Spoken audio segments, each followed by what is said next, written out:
নির্বাচনের আগে যত দ্রুত সম্ভব লুট হওয়া অস্ত্র উদ্ধার করার তাগিদ দিয়েছেন প্রধান উপদেষ্টা ডক্টর মোহাম্মদ ইউনূস। প্রধান উপদেষ্টার প্রেস সচিব শফিকুল আলম এই তথ্য জানিয়েছেন। মঙ্গলবার দুপুরে ফরেন সার্ভিস একাডেমির মিলনায়তনে এক ব্রিফিংয়ে তিনি এসব কথা বলেন। এর আগে সকালে প্রধান উপদেষ্টার বাসভবন যমুনায় প্রশাসনিক পুনর্বিন্যাস সংক্রান্ত জাতীয় বাস্তবায়ন কমিটির বৈঠকে ডক্টর মোহাম্মদ ইউনূস এই নির্দেশনা দেন। প্রেস সচিব জানান, প্রশাসনিক পুনর্বিন্যাস সংক্রান্ত জাতীয় বাস্তবায়ন কমিটির ১১৯তম সভা অনুষ্ঠিত হয়েছে, যেখানে সভাপতিত্ব করেন প্রধান উপদেষ্টা। সভায় প্রশাসনিক পুনর্বিন্যাস সংক্রান্ত মোট ১১টি প্রস্তাব অনুমোদন দেওয়া হয়।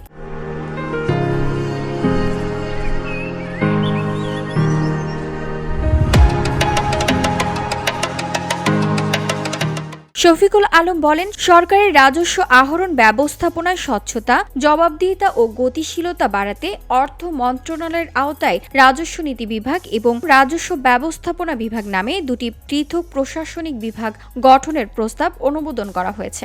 এ বিষয়ে ইতিমধ্যে রাজস্ব নীতি ও রাজস্ব ব্যবস্থাপনা অধ্যাদেশ ২০২৫ জারি করা হয়েছে। তিনি আরও জানান, স্বাস্থ্য সেবা বিভাগ ও স্বাস্থ্য শিক্ষা ও পরিবার কল্যাণ বিভাগ একীভূত করে স্বাস্থ্য ও পরিবার কল্যাণ মন্ত্রণালয় পুনর্গঠনের প্রস্তাব অনুমোদন দেওয়া হয়েছে।